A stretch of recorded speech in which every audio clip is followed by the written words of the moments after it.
Your ego is way too big for someone with such a small package. Maris Vale smiled at the ball, hating the way Magnus Calder didn't even blink. She didn't like him, she didn't trust him, but the offer was too good to pass up. Debts cleared, the house saved, 6 months of engagement, and a ring to fool Manhattan. Maris knew men like Magnus didn't offer salvation without charging interest. Before saying yes, she had to decide whether surviving was worth the price. Because that lie could save her family, or place her life in the hands of the man who knew exactly how to destroy it. Hi, I'm Rowan. A special shout out to those of you watching Book 1 for free here on the My Stories platform, completely ad-free and uninterrupted. Chapter 1. The Fifth Avenue Wager. Her grandfather's workshop in Brooklyn Heights smelled the way it always had. Aged varnish, polished brass, a faint thread of cold coffee forgotten on the workbench. Maris Vale ran her hand across the wooden top like greeting an old friend, settled the leather jacket on her shoulders, and switched off the yellow lamp. That was where she still felt whole, in that small room where everything that mattered fit into 3 drawers. The one with the fine pliers, the one with the cameos waiting for a steady hand, the one with the letters her grandfather had left her, and which Maris still didn't have the courage to open all of. The jacket weighed a little more than it should. Maris slid her hand into the pocket and touched thick paper folded in 4, with the rough texture of an official envelope she recognized without needing to look. She didn't remember putting anything in there. She opened the envelope right there on the stoop, under the dirty light of an April afternoon, and read the same sentence twice to be sure she was understanding it. Auction. Gramercy Park. 30 days. Her hand trembled once. Then it stopped. Maris folded the letter back up with the precision of someone already tired of getting that kind of news, and walked down to the subway with a steady stride, as if the whole sidewalk were a witness to what she didn't yet know how to do. In the car, she stared at her own reflection in the dark window. Her hair dyed an impossible shade between plum and red, her mouth tight, eyes too dry for a 23-year-old girl reading a polite eviction notice. She thought about her mother. She thought about her dead grandfather. She thought how he would have closed his fist over that paper and said something in Italian she had never learned to translate. One of those phrases he muttered through his teeth whenever someone dared haggle the price of a piece he'd spent 40 nights repairing. At Pratt, she faked focus through the whole workshop. The smell of solvent rose from the stainless steel trays, and the fluorescent light fell on her classmates' hands like a cold film. Wren Halloran, the best friend from Brooklyn who laughed before finishing her own sentences, sat down beside her with a loop on her forehead and slang ready on her tongue. "You look like someone who murdered somebody on the way here," Wren said, adjusting the lamp over a cracked cameo. "Or worse, like somebody about to murder." "I'm great," Maris answered, not looking up from her own fingers. "Brilliant. Keep lying and I'll keep pretending to believe you." Maris almost smiled. Her hands started shaking again when she picked up the finest brush. She hid them under the bench. Across town, in the smoking room of the Metropolitan Club, 3 men sat in worn leather armchairs. Maris wasn't there. But some conversations cross a city like smoke. They reach you through a driver, a headline, a drunk mother the next morning. This one would reach her through all 3. Dashiell Voss tapped his signet ring against the crystal glass 3 times. "I've got an indecent proposal, Magnus." Magnus Calder didn't lift his eyes from his watch. He adjusted his left cufflink, then the right. Phelan Ashby, from the corner, a Boston lawyer with a restrained Irish accent, cleaned his glasses just once. "Go ahead," Magnus replied, voice low. "The Vale heiress." Dashiell smiled the way a man shows a marked card. "The one with the absurd hair and the even worse mouth. I'll bet Calder's minority stake in the DeVries auction this October against your name in Manhattan. 6 months. Turn that girl into a perfect wife, and the lot's yours." "Fail and I keep it." Phelan paused mid-motion as he was wiping the lens. He didn't say a word. He simply put the glasses back on his face, slowly. Magnus looked at Dashiell for a second longer than courtesy required. Not a muscle in his face moved. His right hand adjusted the cufflink one more time. "I accept." There was no toast. Dashiell laughed too short. Phelan dropped his eyes to his own whiskey. Friday morning, in Gramercy Park, the house was silent in the wrong way. Maris came down the dark wooden staircase still in her sleep shirt, feeling the cold of the boards under her bare feet, and found Sabine Vale sitting at the kitchen table with a glass of water nobody believed was just water. She knew, before a single word, that her mother was sober. Sabine sober was worse than Sabine drunk. It meant news. "Sit down, sweetheart," Sabine said, with that drawn-out Upper East Side accent that had survived everything, even her dead husband. She spun the empty ring on her ring finger, one full turn, then another. "I did something." "What thing?" "I took care of the house." Maris didn't sit. She leaned her back against the doorframe, crossed her arms, and waited. A very kind gentleman came by on Wednesday. He paid it all off. Sabine drank slowly. 30 years of debt with one signature. You won't believe who it was. "I will," Maris said. "I'll believe anything today." "Tell me the name." "Magnus Calder." The kitchen froze for a moment. The wall clock kept ticking, but Maris didn't hear it. "And what did he want in exchange, Mom?" Sabine spun the ring one more time. She didn't look at her daughter. "You." Maris didn't cry. She went upstairs, grabbed the leather jacket, and came back down with the bank letter in her pocket, now folded into 4 more parts. She thought about going to Pratt. She thought about calling Wren. She thought about disappearing for 3 days. She did none of those 3 things. When she opened the front door, the Calder black car was already parked at the curb, the driver waiting like he'd been waiting too long. Maris stared at the tinted window. There was no greeting, only the back door opening on its own. She got in. The Midtown office was exactly what Maris had imagined. Glass floor to ceiling, no personal pictures, no books out of alignment. The air had that neutral smell of buildings that were too new, cold on the skin with no human trace. Magnus stood behind a desk that could have held her entire family room. The day's suit was intact. His large hands rested on the back of the chair. "Miss Vale." "Don't call me that." "As you prefer." "I'd prefer you explain." Maris kicked the door shut with her heel. "In short words, I don't like men who need more than 3 sentences to tell one truth." Magnus studied her. He didn't answer right away. He walked around the desk slowly, stopped 2 steps from her and adjusted his left cufflink before speaking.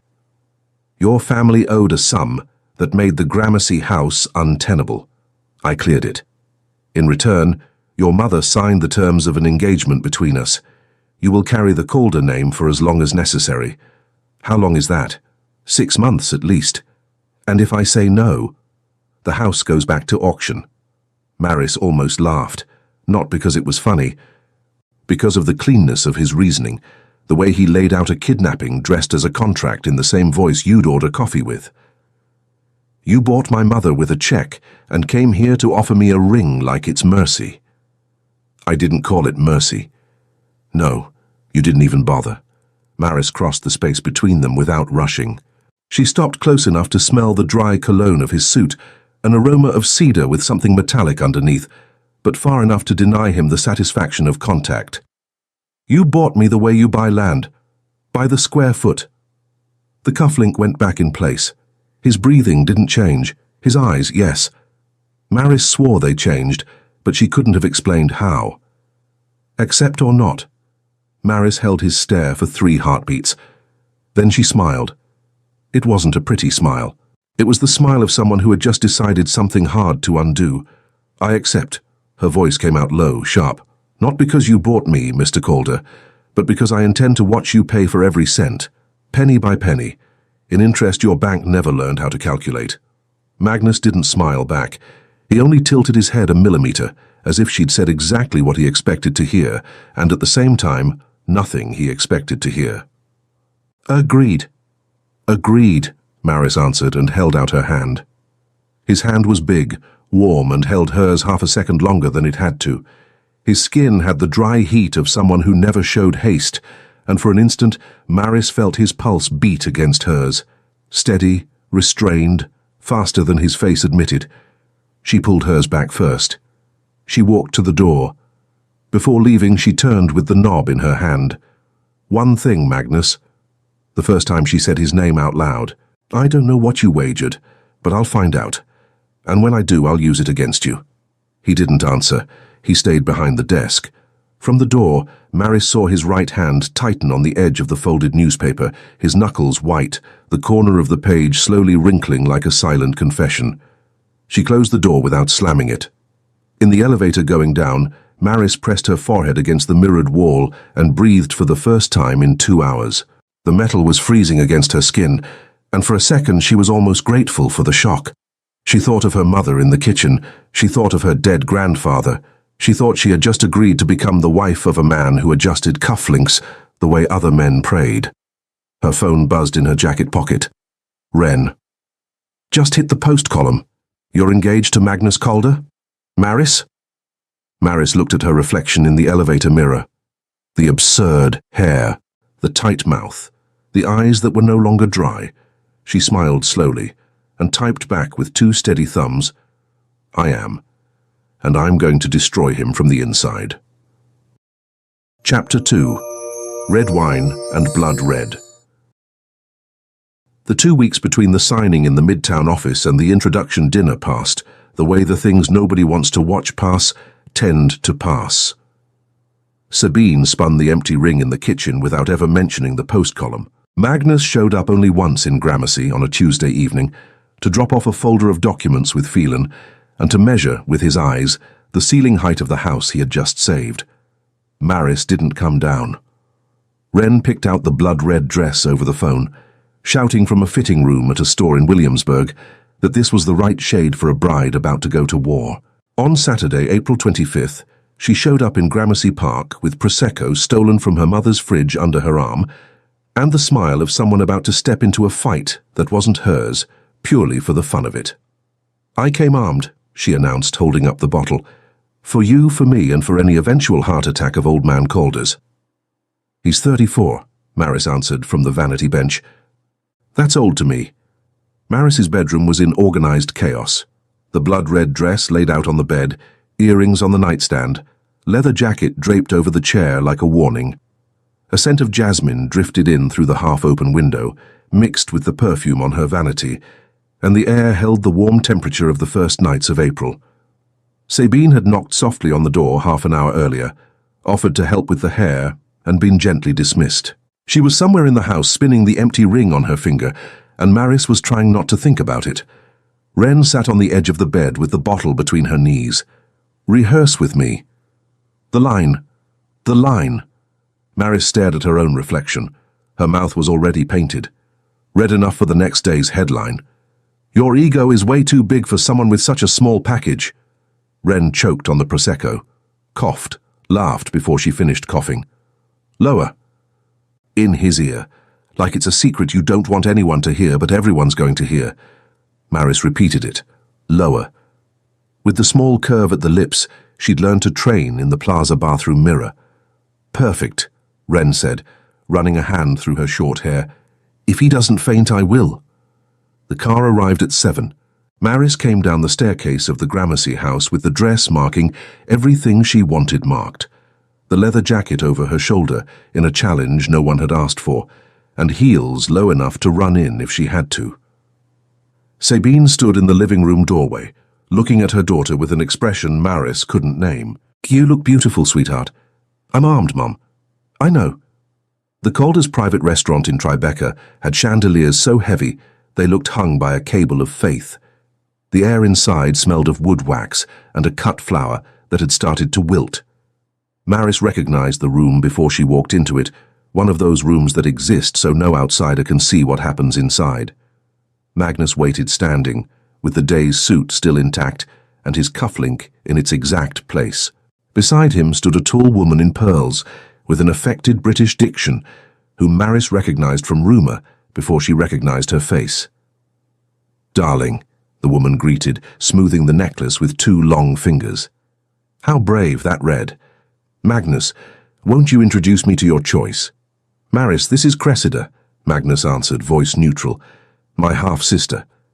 Charmed, Cressida murmured, with the intonation of someone who had just discovered a new insect. Magnus told me so little about you, now I see why. Maris smiled with the whole of her painted mouth. What a shame. I imagine you speak for both of us so often that he gave up. Cressida stopped smoothing the necklace for half a second. Magnus didn't smile, but something at the corner of his mouth moved. Maris registered it.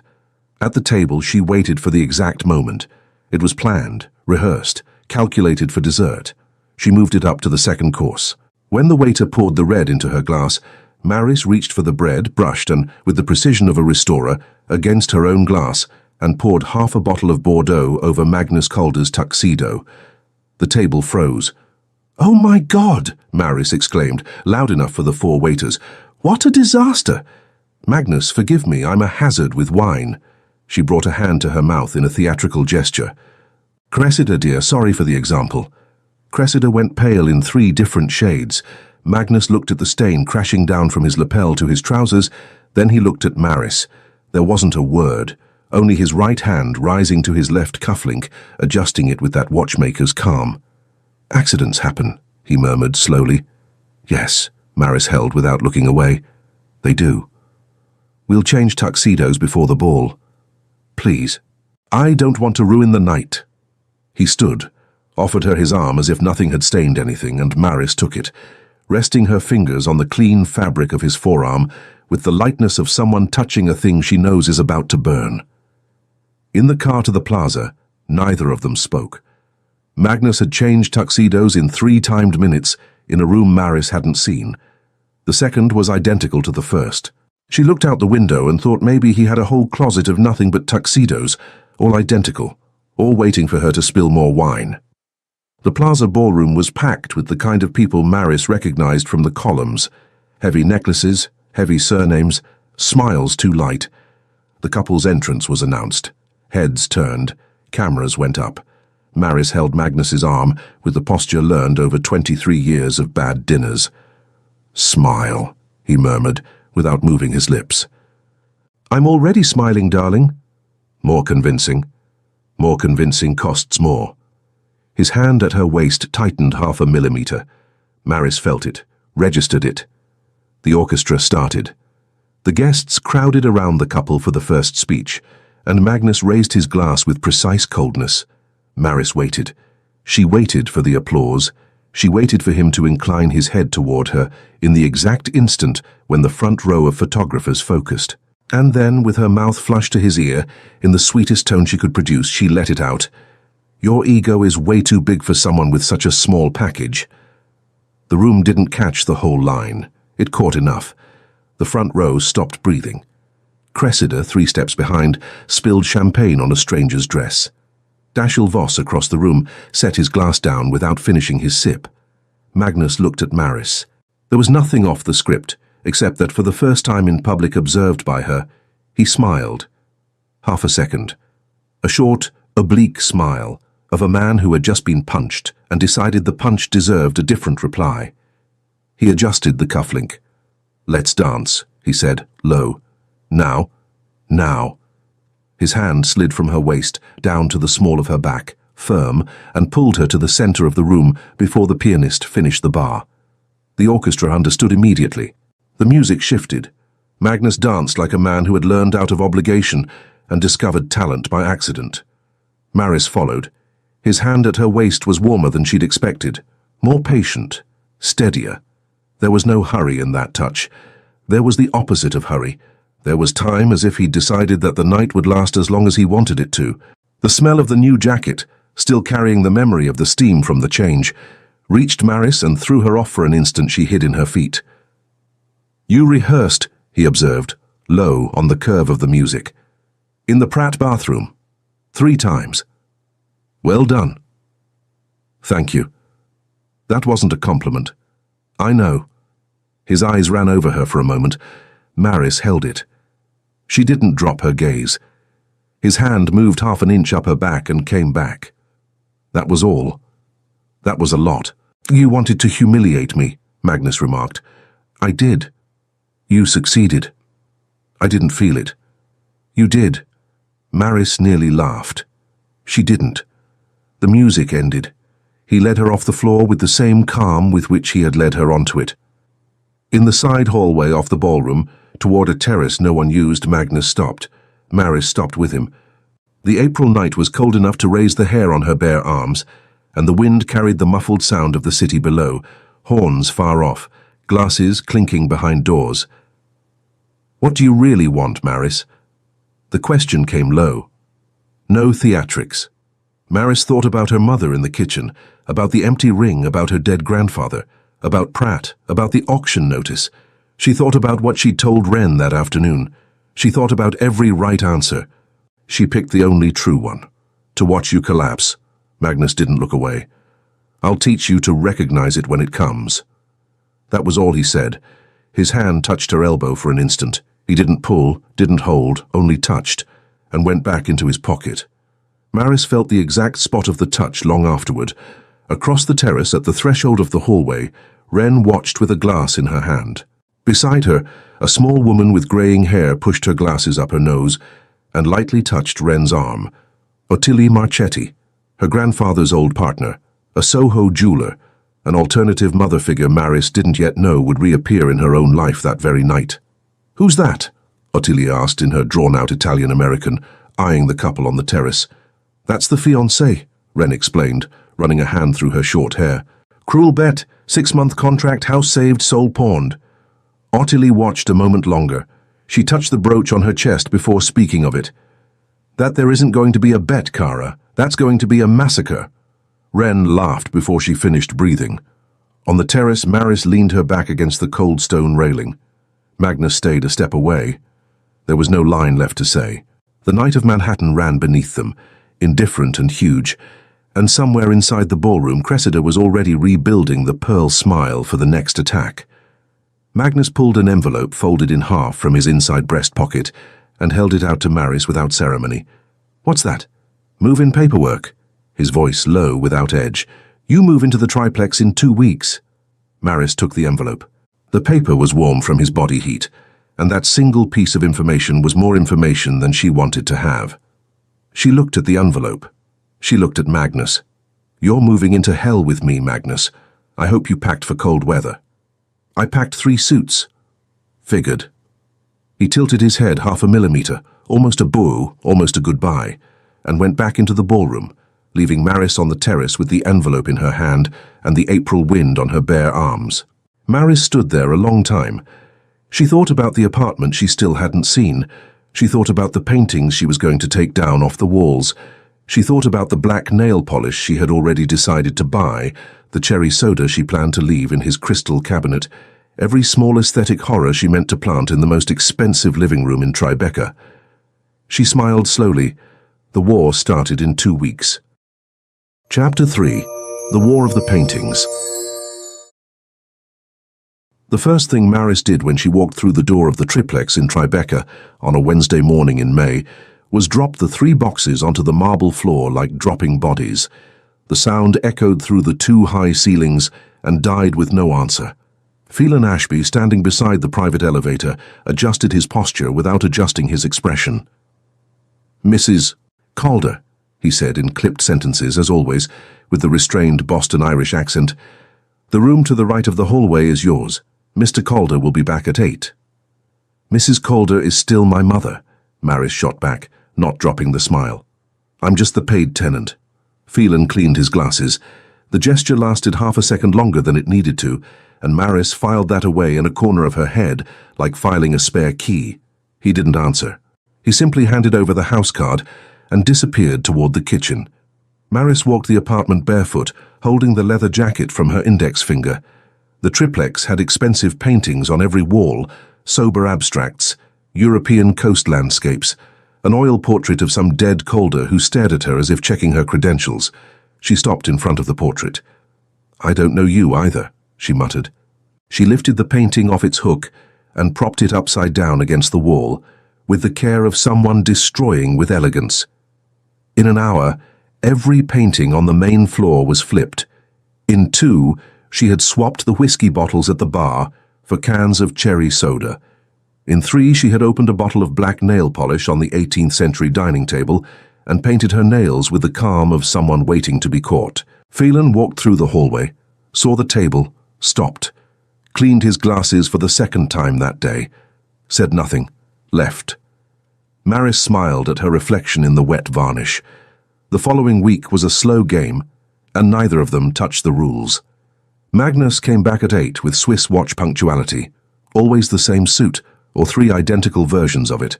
Always the cufflink on his right cuff adjusted before he greeted her with a minimal nod. Always the financial paper folded in perfect quarters. The following Wednesday, the first breakfast was the test. Maris came downstairs in pajamas, in her old Pratt t-shirt and mismatched socks. She sat across from him, pulled the can of cherry soda out of the fridge, opened it with a loud snap next to his cup. "Good morning, husband," she said, with brown sugar sweetness. Magnus didn't lift his eyes from the paper.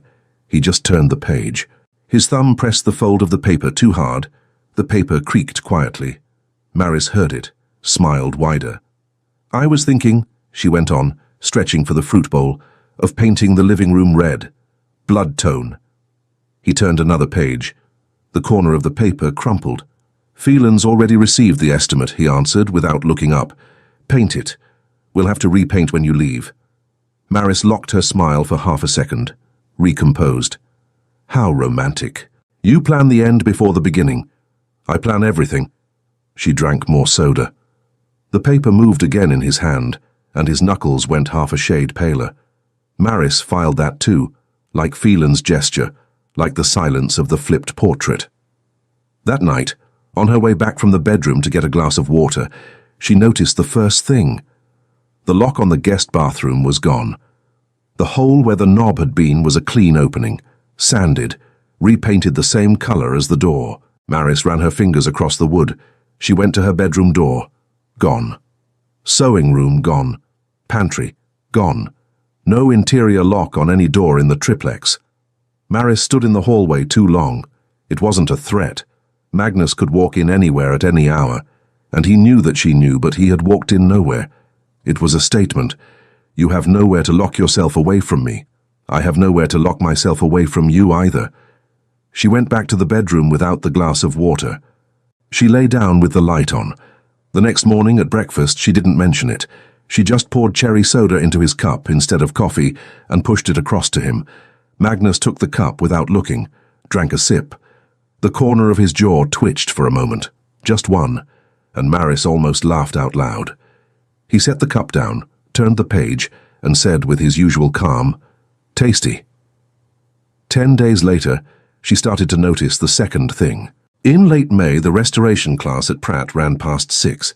When Maris came down the steps of the main building, with Wren laughing at some joke about melted platinum, she saw the black car, pulled up at the curb, 2 spots from the main entrance. The greying driver stood by the back door smoking.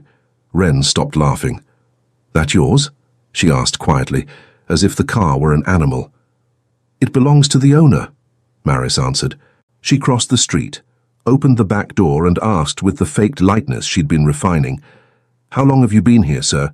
The driver stubbed out the cigarette on the sole of his shoe. "Since 3, Mrs. Calder."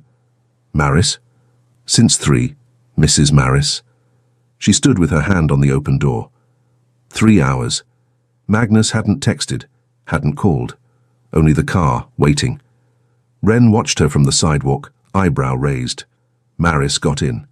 The driver closed the door with the care of a jewelry shop. That night, Magnus was already in the back study when she arrived. The doorway, without a lock, was ajar. Maris walked past, came back, leaned against the frame. He was sitting at the oak desk, fountain pen between his fingers, writing on Calder letterhead. "Did you need something?" he asked without looking up. "The driver," Maris said. 3 hours. "The driver works for me. I pay for his hours." "You didn't ask him to wait for me." "I didn't ask him to leave." Magnus kept writing. The pen glided across the paper without hesitation. She hated, and at the same time noted, the way he didn't look at her, and yet seemed entirely conscious of every inch of her standing there. She stepped back. Before walking out, her eyes hit the top drawer of the desk, slightly open, a fold of dark velvet showing. Magnus raised his eyes for the first time. He measured her look, measured the drawer, measured her look again. He didn't close the drawer. Maris went to bed. 3 hours later, when she heard the elevator going down, she came back, barefoot. She crossed the dark hallway, walked into the empty study, and pulled the whole drawer open. Her brushes. Her 12 jeweler's brushes from her grandfather, ebony handles worn by time, which she had hastily brought on moving day and searched for 2 whole days before giving up. They were there, laid out on the dark velvet like display pieces in the order her grandfather used them, from finest to thickest, with the sable in the center. Clean. Maris closed the drawer as if it burned her. She sat down on the marble staircase that connected the 2nd floor to the 3rd and stayed there a long time, forehead on her knee. The following Friday, she took the subway to Ottilie's jewelry shop in Soho. Ottilie Marchetti, her grandfather's old partner and owner of the tiny shop wedged between a tailor's and a tobacconist's, was at the bench. She just raised one finger, asking for half a minute. She finished setting a honey-colored stone in the prongs of an antique ring. She touched the ring with thumb and index finger, checking the weight before resting it on the cushion. "Cara," Ottilie said, in her drawn-out Italian-American. "La piccola Val finally remembered I exist." "Ottilie, I need to talk." The old woman smiled, took the silk scarf off her neck and dried her hands. She pointed at the bench on the other side of the counter. "Sit. Talk is free at my shop." Maris sat. She talked about Phelan cleaning his glasses, the 18th century table with black nail polish, the locks taken out, the 3-hour driver. She talked about the brushes. When she got to the brushes, her voice stumbled, and she stopped. Ottilie touched each of the 3 rings on the cushion before answering. Thumb, index, thumb. "Magnus Calder," she said slowly, savoring the name. "I knew the father, knew the grandfather. Cold thing, that whole house." She brushed an invisible speck off the counter. "But listen to what this old woman is going to tell you just once, because I don't repeat. He's a man who learns late, but he learns. Be careful with that, Piccola. He's more dangerous than a man who never learns." "Why dangerous?"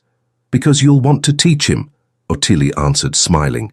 "And then it's too late for both of you."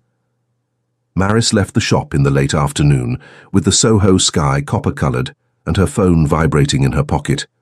She picked up on the corner without looking at the screen.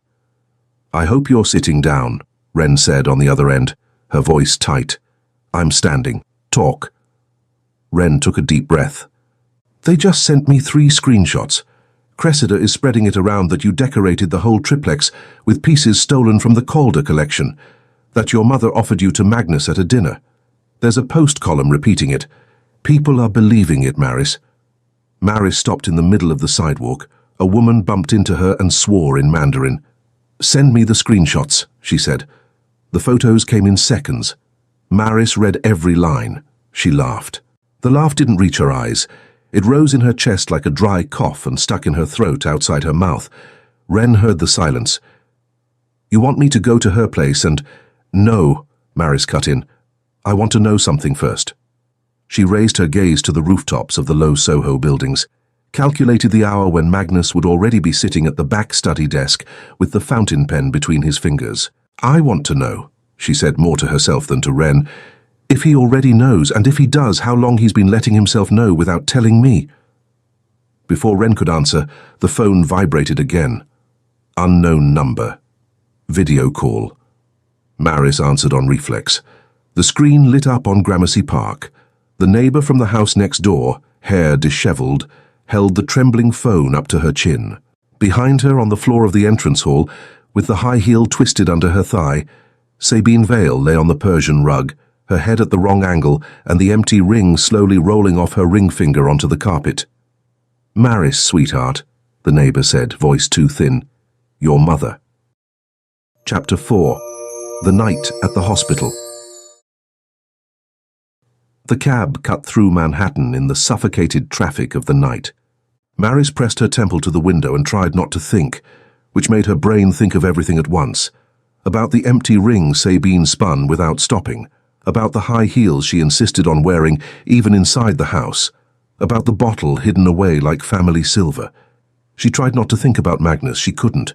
The hospital had the kind of lobby that smells of expensive flowers and disinfectant. Sabine was on the 3rd floor, private room. When Maris reached the hallway, she found the door half open and a nurse stepping out with a tray. "She's sleeping now," the young woman said without losing her pace. She fell down the stairs, got a few stitches on her forehead. Maris went in slowly. The room was too big for such a small woman in the bed. Sabine had her blonde hair scattered on the pillow, a bandage at the hairline, lipstick smeared at one corner of her mouth. Her right hand, even in unconsciousness, kept spinning the empty ring on her ring finger, as if the gesture survived everything. Maris sat in the armchair beside the bed, let the jacket fall to the floor, and breathed for the first time since the phone call. That was when she noticed the clipboard hooked on the door. She picked it up out of the reflex of someone who'd learned early to read papers instead of crying. In the insurance field, in dry black letters, it read, Calder Holdings, Institutional Courtesy, with a date that went all the way back to April. April. The month she still thought she didn't know Magnus Calder very well. She closed her eyes. The anger came first, out of habit. Then came something else harder to name. He had been covering Sabine before the ball, before the spilled wine, before the line about the package, and he had never mentioned it. It was at that moment that she heard footsteps in the hall. Maris looked up when the door opened without warning. Magnus was there, in the doorway. His tie was loose for the first time she could remember seeing it out of place, his hair a millimeter off his controlled part. He carried a paper cup in his hand. He didn't say anything.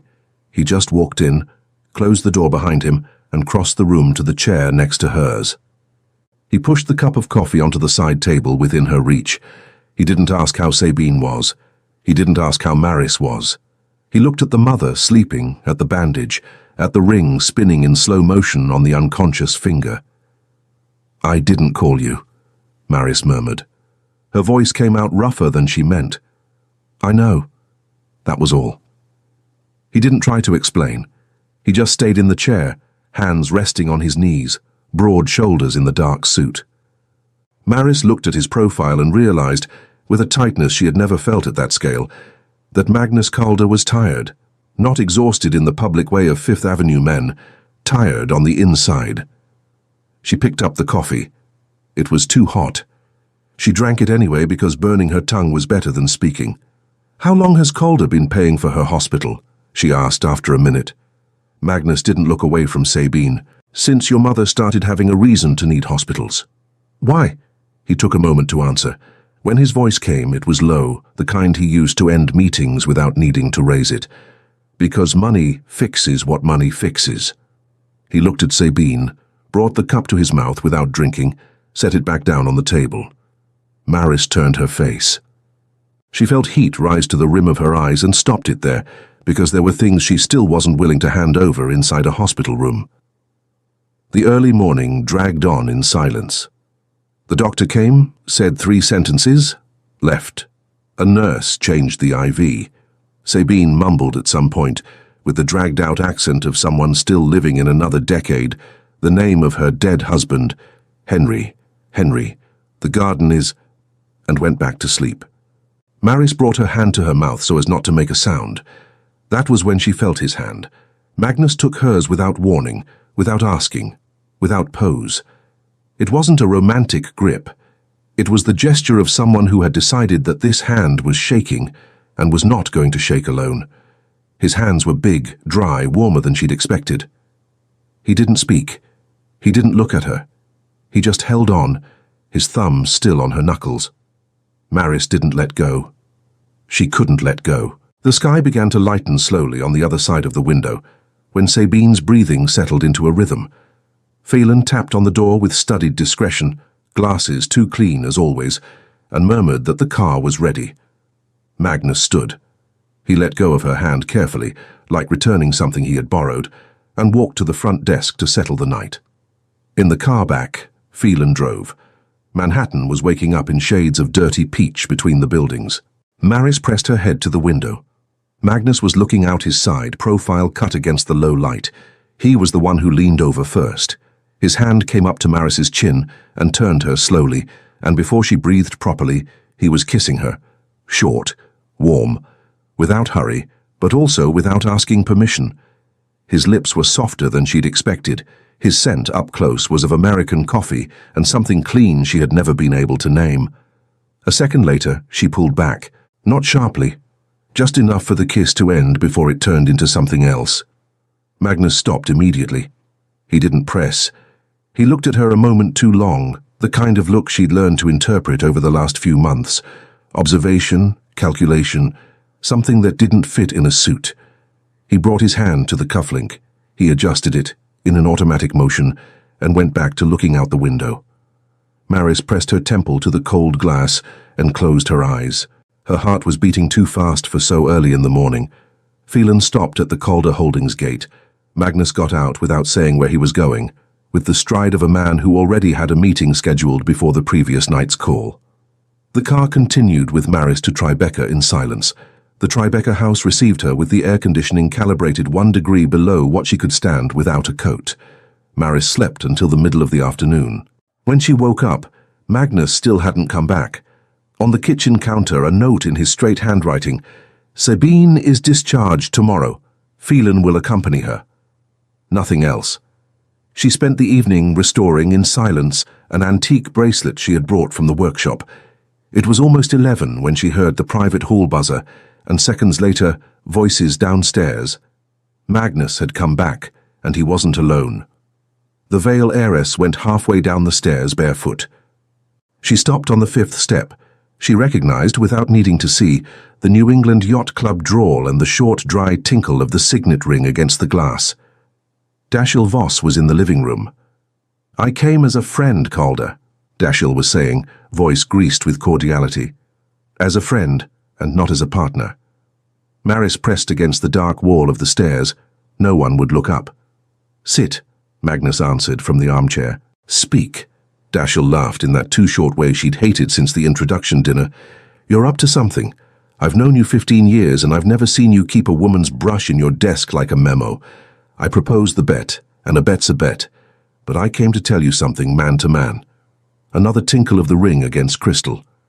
Maris held her breath. "She is everything you predicted and nothing of what you wagered," Dashiell declared, slowly, savoring the sentence. "Pull her out while you can, before she becomes a story in the columns, before she becomes more expensive than the auction." Magnus's breathing steadied. From the 5th step, Maris heard the low sound of his glass being set on the marble table. "Get out of my house." It wasn't loud, it didn't have to be. The voice came low, sealed, with no room for reply. Dashiell laughed again, too short. "Calder, please. Get out of my house, Dashiell. And don't come back without being called." There was a pause, slow steps to the entrance. Maris pressed her body against the wall, and Dashiell passed through the hall without looking up, smoothing his blazer with the faked calm of a man who doesn't yet know he's lost. The door closed. Maris stayed there a full minute without moving. When she finally went back up to the bedroom, she lay down on the side of the bed closest to the door and stared at the ceiling until sleep came. The following weeks ran in cordial silence. Sabine was discharged, went back to Gramercy with Phelan accompanying her, and July turned into August without Maris and Magnus mentioning either the kiss in the car or Dashiell's visit. Cressida, on the other side of the city, started maneuvering what she would maneuver. One morning in early September, Maris found on the breakfast counter a gold envelope with her name written in affected British calligraphy. A gala invitation. MoMA, September 12th. Cressida Calder, hostess. Her phone rang at the same time. It was Wren. "Maris." Her friend's voice came without a laugh before the sentence, for the first time in months. "She's going to pull something in there. I swear she is." Maris looked at the envelope. Then at the silver cufflink forgotten on the counter. Magnus had taken it off at some point during the night and not put it back. It was there, in the morning light, like a small coin off his script. "I know she will," she answered slowly. "The question is what she still doesn't know that I also know." Chapter 5. My Wife Stays. The night of September 12th came through the bedroom window of the triplex with that thin blue of early autumn, the kind of blue Maris had always found too pretty for what tended to happen under it. Wren was in the doorway, arms crossed, watching her close the side zipper of the matte black dress. No jewelry at the neck, no makeup beyond a fine line of liner. The mouth this time with no red. The bedroom smelled of the new perfume Magnus had discreetly left on the dresser, and Maris hadn't used a single drop. "No armor." Wren raised an eyebrow, then ran a hand through her short hair. "All right. Going in hungry for whom, then?" "For the girl who was never invited," Maris answered, adjusting the earring clasp. "Cressida wants to corner the broke girl. I'll give her the broke girl, whole." Wren laughed before finishing the sentence, hugged her from behind for a moment and stepped away to let her pass. In the hall, Magnus was already waiting in a tuxedo, cufflink adjusted, the kind of timed bearing Maris had learned to read in silence. He didn't comment on the dress. He didn't comment on the missing red mouth. He just held out his arm, and Maris slid her hand through it as if it were the most natural thing in the world, and the most dangerous too. His scent was cedar with something dry underneath, a scent she now recognized before turning the corner of the hall. In the car he didn't speak. The headlights of 6th Avenue cut his face at steady intervals, and Maris noticed that he was pressing his wristwatch with his thumb, slowly, 3 times in a row. It wasn't a tick, she knew. It was a new tick. The leather of the seat creaked softly with every turn, and she could feel the warmth of his arm against hers through the thin sleeve of the dress. "Do you know something I don't?" she asked quietly. "I know my sister knows you're coming. And I know she rehearsed." Maris breathed through her nose. She looked at the window. The MoMA entrance was already approaching, with flashes cutting the sky like small wounds. She pressed the clutch against her thigh, and noticed that Magnus had noticed, because his hand moved half an inch toward hers and stopped on the way, as if he remembered in time not to intrude. Cressida greeted them in the foyer. She smoothed the pearl necklace before the first syllable, the usual gesture, and Maris already knew it well enough to recognize the tone of the night from that movement alone. "Maris, darling." The diction came out impeccable, polished at Oxford, fine as tempered glass. How brave to come without jewelry, so authentic. "The jewelry box is being refurbished," Maris returned with a sweet smile. "Pearls again? So eternal." Magnus didn't intervene. He just watched the two of them like a man measuring the distance between 2 crystal glasses before the fall. Phelan appeared from behind, glasses too clean, and greeted Maris with a small nod. Cressida took Maris by the elbow. "Lend me a minute. A quick chat between sisters-in-law." Maris looked at Magnus. He just tipped his chin, almost imperceptibly, a sign that he was letting her go, not abandoning her. She let herself be led by the elbow up to the mezzanine, where half of Manhattan was already positioned as an audience, without pretending it was a coincidence. The champagne glasses hung in the air at mid-height, waiting. Dashiell was leaning against the railing, the signet ring tapping lightly against the rim of his glass. Phelan, on the other side of the room, took his glasses off for the second time in 15 minutes. "Darlings," Cressida began, projecting her voice just enough. "You all know my brother's fiancée, of course, but perhaps you don't yet know her story. I think it's unfair." She pulled a folded sheet from her clutch and opened it like a menu. It was one of the columns. Maris recognized the header from across the room. Cressida read it aloud, with the intonation of a woman reciting Shakespeare at a matinee. The lines about the debt, about Gramercy, about the house almost taken, about the heiress bought with a package of debt clearances. The circle laughed at the rehearsed places. Someone let out a quiet, "Oh, darling," from the corner, and that only made it worse. Maris didn't drop her eyes. But something inside her locked up. It wasn't shame. She'd beaten shame in the Gramercy kitchen months ago. It was the exhaustion of having to fight again, in a different room, with the same people, with the same expensive perfume disguising the same cheap contempt. She heard her own breathing louder than it should be. She felt the cold of the marble rise up through her heel. Cressida folded the sheet with theatrical care. "Isn't it just beautiful? A girl from the ruins chosen out of..." She smoothed the pearls. "Kindness." "Cressida," Maris said, and her voice came out hoarse, lower than she wanted. "No, darling, let me. I'll finish." Maris searched for air and searched the room. That's when she saw Magnus move across the mezzanine. His step cut through the corridor between the suspended glasses, and she registered, in the order in which she always registered the things about him, his breathing rising a millimeter above the chest, his right hand finding the left cufflink, his chin lifting slightly. Magnus crossed the room. He didn't run. He didn't speed up. He just walked in a straight line, the kind of walk that makes waiters change direction without understanding why. When he reached the mezzanine, he took off his jacket in a single motion, no rhetoric, and laid it over Maris's shoulders. The weight of the fabric fell over her with the smell of cedar and something warmer beneath it. He didn't look at Maris. He looked at Cressida. He looked at Dashiell. He looked at the whole circle, one face at a time, slowly, like a man registering each presence on a list no one yet knew existed. "My wife stays." His voice came firm, no shift in volume, none needed. "The ones who leave are the rest of you."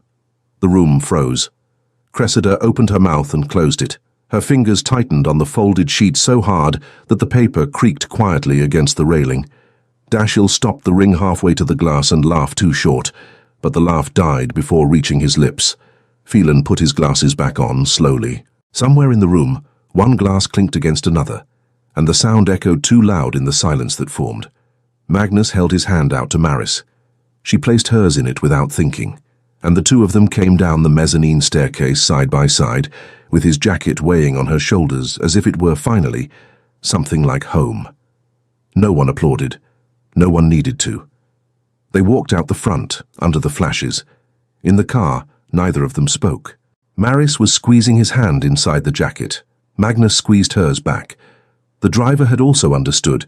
He didn't turn on the radio, didn't clear his throat, just drove like a man carrying glass.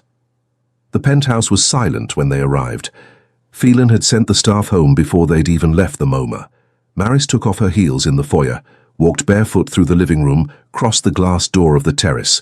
The September air was clean. She rested both hands on the railing. The metal was cold under her palms, and the wind carried a distant smell of rain that wouldn't arrive. Magnus appeared behind her. He didn't hold her. He didn't say a word. He just sat on the wicker sofa on the terrace, his tie loosened for the first time observed in public that night, and stayed there with his elbow propped on his knee. Maris stood looking at the river for a few more minutes. Then she turned, sat down next to him, rested her head on his shoulder the way you test whether a wall will hold. The fabric of his shirt was warm, and the heart underneath beat slower than she'd expected. "Magnus," she said, and her voice came out small, in a way she hadn't recognized in herself for years. "Is this still just a bet?" He didn't answer. Maris didn't push. She just felt his hand rise slowly to hers, fit his fingers between hers, and stay. There was no pressure. There was no hurry. It was his hand simply existing inside hers, with a calm she hadn't known existed in men, least of all in him. They stayed that way. Night turned to dawn without warning. At some point, Maris closed her eyes and opened them again, and the sky was already grey-blue on the east side. Magnus was still there. His hand was still there. His jacket still rested on her other shoulder. Maris thought about all the things he hadn't said. She thought about the paintings taken off the walls and the locks taken out of the doors.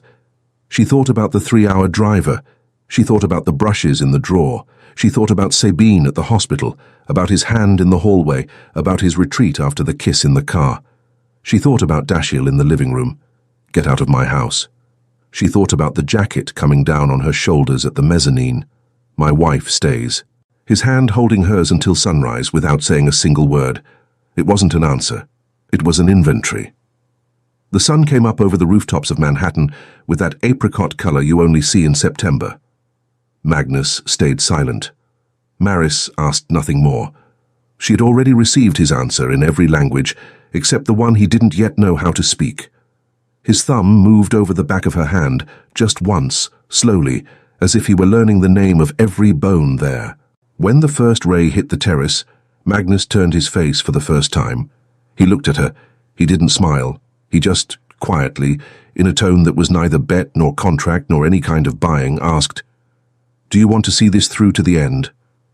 Maris didn't answer right away. She squeezed his hand back, and she felt for the first time since April that there might be a yes there that wasn't for sale. Chapter 6. The Bride in the Mirror. Sunday morning, September 13th. The triplex smelled of reheated coffee and some kind of new light. The kind that comes in through the high windows of Tribeca and makes the dark wood floor look newer than it is. Magnus was in the kitchen, sleeve rolled up. Maris registered the detail with the curiosity of someone who had never seen that before. His forearm had a vein that ran down to his wrist, and the watch was on the granite, resting beside the dish towel. He held a skillet as if it were a legal document he had to sign without reading. "You know how to fry eggs?" Maris leaned in the doorway, in his shirt falling to mid-thigh, barefoot. I know how to buy whoever fries them, he answered, not lifting his eyes from the skillet. But today I want to try. She laughed, a laugh that hadn't asked permission. She sat on the stool of the island, folded her legs up, and crossed her ankles on the metal rest. Magnus cracked an egg, then another. Burned them both. The smell of overdone butter started to rise dense, and he turned the burner down until it shut off with the calm of a man who'd lost a small battle and knew it. Maris held her chin and tried not to laugh louder. You haven't improved.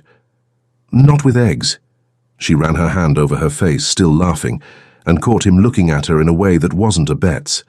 Magnus took the skillet off the burner, leaned on the counter across from her, dried his hands on the towel and stayed silent half a second longer than he had to. The light hit the watch on the granite and made a small reflection on his chin. Maris, he said, yesterday I asked if you want to see this through to the end. I'll repeat it now, in the light.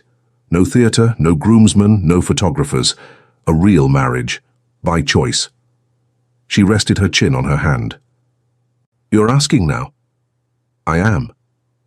I'm not answering today. I know. I'll answer when I'm sure. I'll wait. That was all. Magnus poured the coffee himself. The liquid fell into the cup in a dark, hot ribbon, and the steam rose between them like a thin curtain. He took the burnt eggs off her plate and swapped them with his own, slightly less burnt. Maris didn't comment. She ate. She felt the butter salt on the tip of her tongue, and his silence on the rest of her body. On Monday, she took the subway to Soho. The car smelled of fine rain and wet wool coats, and she stood until the Prince Street stop, with the little box of brushes inside her backpack pressed against her chest. Ottilie was behind the counter, Loop hanging on her chest, working on an aquamarine piece nearly as old as she was. She touched the stone before lifting her eyes. You finally came, she said, in English mixed with Tuscan. I was waiting.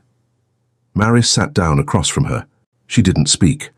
The smell of the shop was the same as always, polishing wax, old paper, a trace of espresso coming from the back kitchen.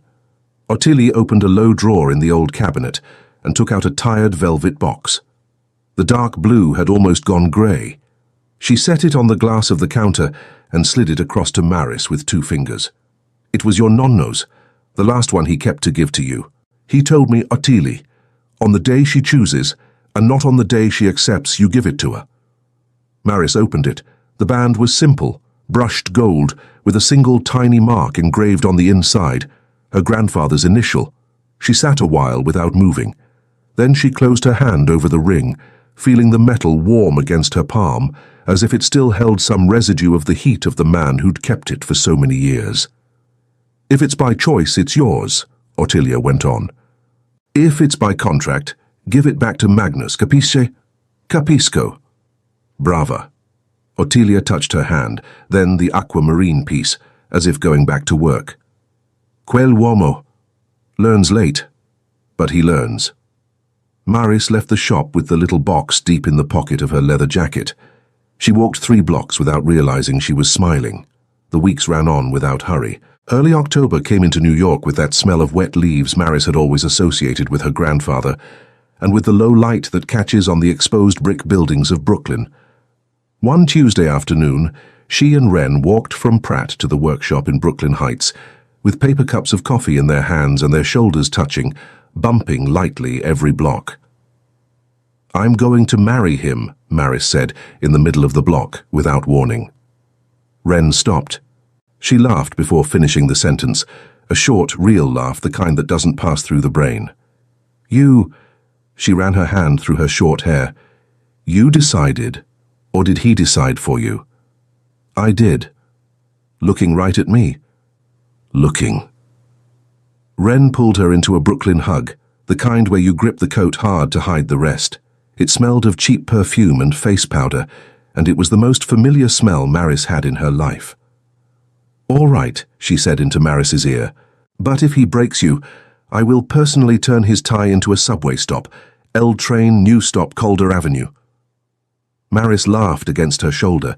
Some of the coffee spilled onto the asphalt, running between the red leaves underfoot. Neither of them cared. Saturday, October 17th, bridal suite at the plaza, the same hotel as the ball. The morning sun came in at expensive hotel angles, bouncing off the tall mirrors, crossing the heavy organza curtains and tracing pale lines on the carpet. Wren adjusted the veil down her back, tongue between her teeth, serious for the first time since high school. Ottilie appeared in the doorway, touched the dress fabric before touching Maris's face, with that air of a woman examining a piece before signing it off.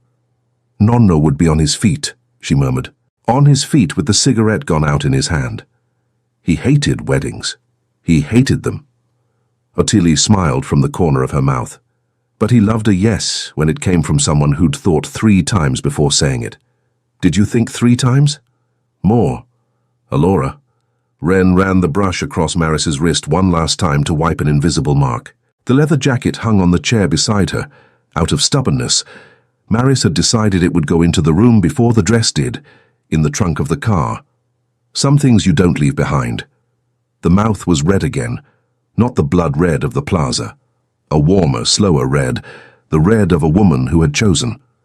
Maris turned to the full-length mirror, the kind that reflects the whole body.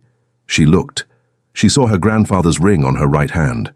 She saw the white dress falling without violence over her hip, the hem brushing the carpet with every breath. She saw the neck without jewelry, the same as at the MoMA. She saw her eyes, and this she registered with surprise, rested. She remembered everything at once, the way things come when you stop trying to remember. The cufflink adjusted at the Metropolitan Club even before she existed to him, the red wine running off the tuxedo, the whisper on the plaza terrace, the black nail polish on the 18th century table, the locks taken out in silence, the driver who waited 3 hours, the non-nose brushes laid out in the oak drawer like display pieces, the hospital hallway, the get out of my house said without raising his voice, the jacket coming down on her shoulders at the mezzanine. My wife stays, his hand holding hers until the sun came up, without saying a single word. She thought he had answered the question of, is this still just a bet? In every language except the one he didn't yet know how to speak. She thought maybe he would learn. She thought maybe she would teach him. She thought maybe neither of them knew yet. And she smiled slowly. The red mouth curved at the corner. Wren behind her held her breath and pretended she hadn't, fussing with an invisible pin, as if that justified the silence. Maris faced her own reflection. She looked at the dress. She looked at the ring. She looked at the bride in the mirror, a woman who had agreed to be bought in order to destroy from the inside, and who was now standing there, white, chosen, with the leather jacket 2 meters away and the red mouth at peace. She thought, and the thought came slowly, the way real thoughts come with no hurry to become a sentence, that maybe she was the one who hadn't yet understood what she'd gotten herself into. And right after, she thought, with a slightly crooked smile that Wren caught in the mirror, does he really understand what he's gotten himself into? Maris picked up the bouquet. Her hand didn't shake. She felt the cool stem between her fingers, the sweetened smell of the lilies rising to her face. She thought of her grandfather, of the way he folded his handkerchief before polishing a stone. She thought of Sabine, who that morning had managed to dress herself alone for the first time in months. She thought of the red mouth. She thought of the man she had sworn to make pay penny by penny, and of the quiet surprise of finding out that maybe the payment had already begun, in coins neither of them knew how to count. Hey, Rowan here. That's it for Book 1, but guess what? Book 2 is already done. You can grab access to it for just a small fee.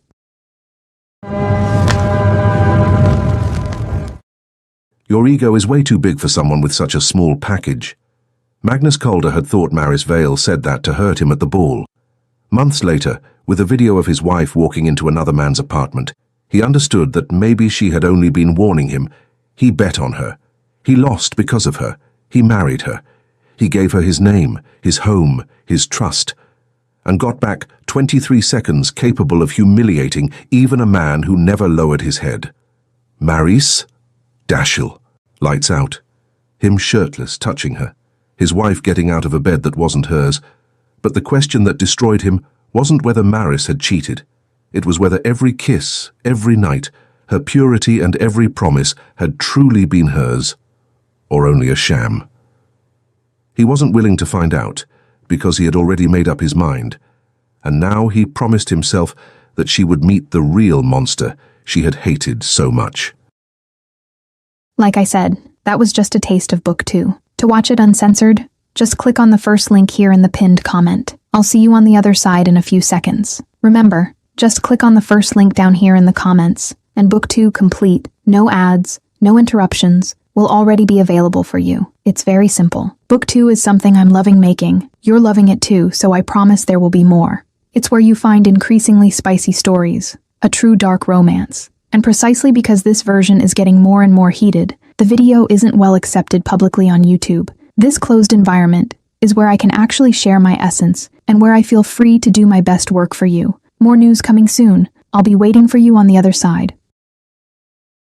Now, unfortunately, a lot of people have been downloading our audio, effectively copying the entire story, and just re-uploading it to YouTube. If you want to watch the original story and be the first to get the next ones, search for My Stories by Rowan on YouTube for the best billionaire and CEO romance content. Remember, the official channel is My Stories by Rowan on YouTube and the My Stories platform. I'll be waiting for you there. Love, Rowan.